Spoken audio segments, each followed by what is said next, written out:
Épître de Paul aux Colossiens, chapitre 1er.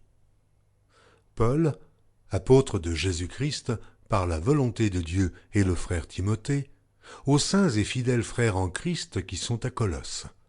Que la grâce et la paix vous soient données de la part de Dieu notre Père.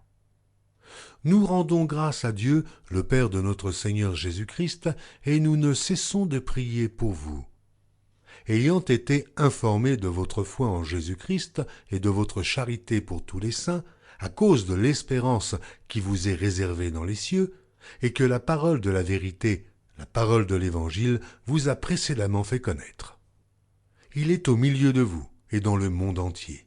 Il porte des fruits et il va grandissant, comme c'est aussi le cas parmi vous, depuis le jour où vous avez entendu et connu la grâce de Dieu, conformément à la vérité, d'après les instructions que vous avez reçues d'Épaphras, notre bien-aimé compagnon de service, qui est pour vous un fidèle ministre de Christ, et qui nous a appris de quelle charité l'Esprit vous anime. C'est pour cela que nous aussi, depuis le jour où nous en avons été informés, nous ne cessons de prier Dieu pour vous, et de demander que vous soyez remplis de la connaissance de sa volonté, en toute sagesse et intelligence spirituelle, pour marcher d'une manière digne du Seigneur et lui être entièrement agréable, portant des fruits de toutes sortes de bonnes œuvres et croissant par la connaissance de Dieu, fortifié à tous égards par sa puissance glorieuse, en sorte que vous soyez toujours et avec joie, persévérants et patients.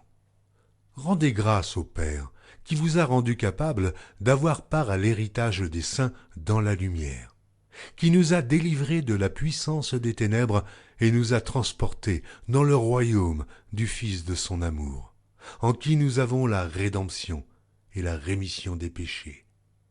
Il est l'image du Dieu invisible, le premier-né de toute la création. Car en lui ont été créées toutes les choses qui sont dans les cieux et sur la terre, les visibles et les invisibles, trône, dignité, domination, autorité. Tout a été créé par lui et pour lui. Il est avant toute chose, et toute chose subsiste en lui. Il est la tête du corps de l'Église. Il est le commencement, le premier-né d'entre les morts, afin d'être en tout le premier. Car Dieu a voulu que toute plénitude habitât en lui. Il a voulu par lui réconcilier tout avec lui-même, tant ce qui est sur la terre que ce qui est dans les cieux, en faisant la paix par lui, par le sang de sa croix. Et vous, qui étiez autrefois étrangers et ennemis par vos pensées et par vos mauvaises œuvres, il vous a maintenant réconciliés par sa mort dans le corps de sa chair, pour vous faire paraître devant lui saint, irrépréhensible et sans reproche. Si du moins vous demeurez fondés et inébranlables dans la foi, sans vous détourner de l'espérance de l'Évangile que vous avez entendu et qui a été prêché à toute créature sous le ciel, et dont moi, Paul, j'ai été fait ministre. Je me réjouis maintenant dans mes souffrances pour vous. Et ce qui manque aux souffrances de Christ, je l'achève en ma chair, pour son corps, qui est l'Église. C'est d'elle que j'ai été fait ministre, selon la charge que Dieu m'a donnée auprès de vous, afin que j'annonçasse pleinement la parole de Dieu, le mystère caché de tout temps et dans tous les âges, mais révélé maintenant à ses saints, à qui Dieu a voulu faire connaître quelle est la glorieuse richesse de ce mystère parmi les païens, savoir Christ en vous, l'espérance de la gloire. C'est lui que nous annonçons, exhortant tout homme et instruisant tout homme en toute sagesse, afin de présenter à Dieu tout homme devenu parfait en Christ. C'est à quoi je travaille, en combattant avec sa force qui agit puissamment en moi. Épître de Paul aux Colossiens, chapitre 2. Je veux en effet que vous sachiez combien est grand le combat que je soutiens pour vous, et pour ceux qui sont à Laodicée, et pour tous ceux qui n'ont pas vu mon visage en la chair, afin qu'ils aient le cœur rempli de consolation, qu'ils soient unis dans la charité et enrichis d'une pleine intelligence, pour connaître le mystère de Dieu, savoir Christ. Mystère dans lequel sont cachés tous les trésors de la sagesse et de la science. Je dis cela afin que personne ne vous trompe par des discours séduisants. Car si je suis absent de corps, je suis avec vous en esprit, voyant avec joie le bon ordre qui règne parmi vous, et la fermeté de votre foi en Christ.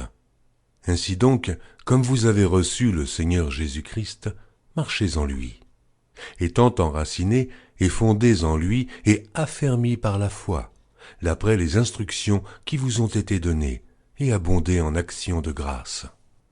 Prenez garde que personne ne fasse de vous sa proie par la philosophie et par une vaine tromperie, s'appuyant sur la tradition des hommes, sur les rudiments du monde, et non sur Christ. Car en lui habite corporellement toute la plénitude de la divinité.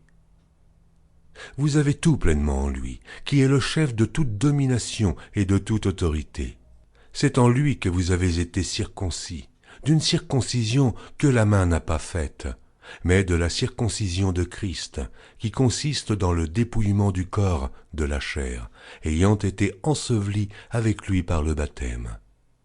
Vous êtes aussi ressuscités en lui et avec lui, par la foi en la puissance de Dieu qui l'a ressuscité des morts. Vous qui étiez morts par vos offenses et par l'incirconcision de votre chair, il vous a rendus à la vie avec lui, en nous faisant grâce pour toutes nos offenses. Il a effacé l'acte dont les ordonnances nous condamnaient et qui subsistait contre nous, et il l'a détruit en le clouant à la croix. Il a dépouillé les dominations et les autorités, et les a livrées publiquement en spectacle, en triomphant d'elles par la croix. Que personne donc ne vous juge au sujet du manger ou du boire, ou au sujet d'une fête, d'une nouvelle lune ou des shabbats. C'était l'ombre des choses à venir, mais le corps est en Christ. Qu'aucun homme sous une apparence d'humilité et par un culte des anges ne vous ravisse à son gré le prix de la course, tandis qu'il s'abandonne à ses visions et qu'il est enflé d'un vain orgueil par ses pensées charnelles, sans s'attacher au chef dont tout le corps, assisté et solidement assemblé par des jointures et des liens, tire l'accroissement que Dieu donne. Si vous êtes morts avec Christ au rudiment du monde, pourquoi, comme si vous viviez dans le monde, vous impose-t-on ces préceptes? Ne prends pas, ne goûte pas, ne touche pas, préceptes qui tous deviennent pernicieux par l'abus, et qui ne sont fondés que sur les ordonnances et les doctrines des hommes. Ils ont, à la vérité, une apparence de sagesse, en ce qu'ils indiquent un culte volontaire, de l'humilité et le mépris du corps. Mais ils sont sans aucun mérite et contribuent à la satisfaction de la chair. Épître de Paul aux Colossiens, chapitre 3. Si donc vous êtes ressuscités avec Christ, cherchez les choses d'en haut, où Christ est assis à la droite de Dieu. Affectionnez-vous aux choses d'en haut, et non à celles qui sont sur la terre, car vous êtes morts, et votre vie est cachée avec Christ en Dieu. Quand Christ, votre vie, paraîtra, alors vous paraîtrez aussi avec lui dans la gloire.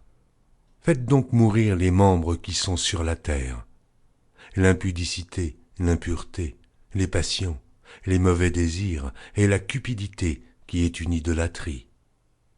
C'est à cause de ces choses que la colère de Dieu vient sur les fils de la rébellion, parmi lesquels vous marchiez autrefois, lorsque vous viviez dans ces péchés.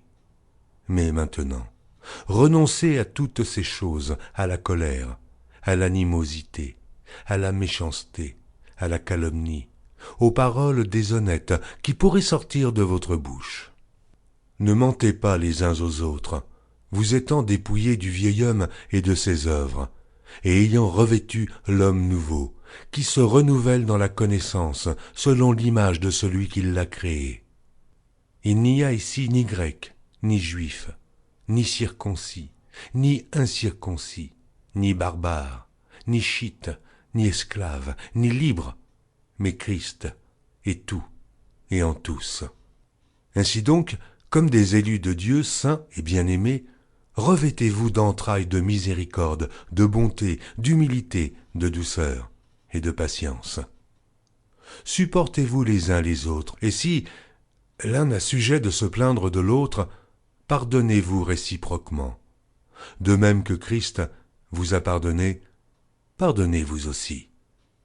Mais par-dessus toutes ces choses, revêtez-vous de la charité, qui est le lien de la perfection. Et que la paix de Christ, à laquelle vous avez été appelés pour former un seul corps, règne dans vos cœurs, et soyez reconnaissants. Que la parole de Christ habite parmi vous abondamment. Instruisez-vous et exhortez-vous les uns les autres en toute sagesse, par des psaumes, par des hymnes, par des cantiques spirituels, chantant à Dieu dans vos cœurs sous l'inspiration de la grâce. Et quoi que vous fassiez en parole ou en œuvre, faites tout au nom du Seigneur Jésus, en rendant par lui des actions de grâce à Dieu le Père.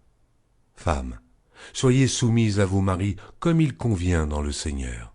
Maris, aimez vos femmes, et ne vous aigrissez pas contre elles.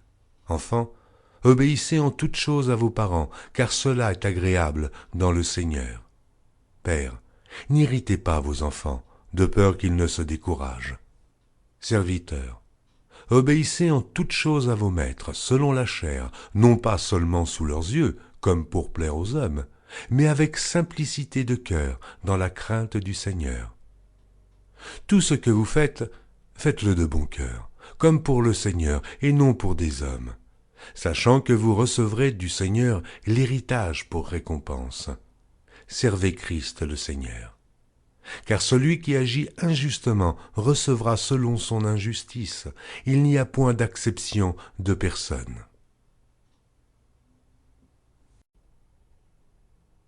Épître de Paul aux Colossiens, chapitre 4.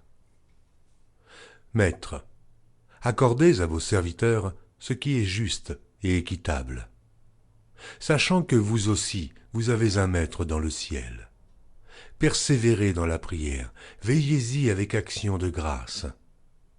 Priez en même temps pour nous, afin que Dieu nous ouvre une porte pour la parole, en sorte que je puisse annoncer le mystère de Christ pour lequel je suis dans les chaînes, et le faire connaître comme je dois en parler. Conduisez-vous avec sagesse envers ceux du dehors, et rachetez le temps. Que votre parole soit toujours accompagnée de grâce, assaisonnée de sel, afin que vous sachiez comment il faut répondre à chacun. Tychique, le bien-aimé frère et le fidèle ministre, mon compagnon de service dans le Seigneur, vous communiquera tout ce qui me concerne. Je l'envoie exprès vers vous, pour que vous connaissiez notre situation, et pour qu'il console vos cœurs. Je l'envoie avec Onésime, le fidèle et bien-aimé frère, qui est des vôtres. Ils vous informeront de tout ce qui se passe ici. Aristarque, mon compagnon de captivité, vous salue, ainsi que Marc, le cousin de Barnabas, au sujet duquel vous avez reçu des ordres. S'il va chez vous, accueillez-le. Jésus, appelé Justus, vous salue aussi. Ils sont du nombre des circoncis, et les seuls qui aient travaillé avec moi pour le royaume de Dieu, et qui aient été pour moi une consolation. Épaphras, qui est des vôtres, vous salue. Serviteur de Jésus-Christ, il ne cesse de combattre pour vous dans ses prières, afin que, parfait et pleinement persuadé, vous persistiez dans une entière soumission à la volonté de Dieu. Car je lui rends le témoignage qu'il a une grande sollicitude pour vous, pour ceux de Laodicée et pour ceux d'Hiérapolis. Luc, le médecin bien-aimé, vous salue, ainsi que Démas. Saluez les frères qui sont à Laodicée, et Nymphas, et l'Église qui est dans sa maison. Lorsque cette lettre aura été lue chez vous, faites en sorte qu'elle soit aussi lue dans l'Église des Laodiciens, et que vous lisiez à votre tour celle qui vous arrivera de Laodicée. Et dites à Archippe, prends garde au ministère que tu as reçu dans le Seigneur, afin de le bien remplir. Je vous salue, moi, Paul, de ma propre main. Souvenez-vous de mes liens. et que la grâce soit avec vous.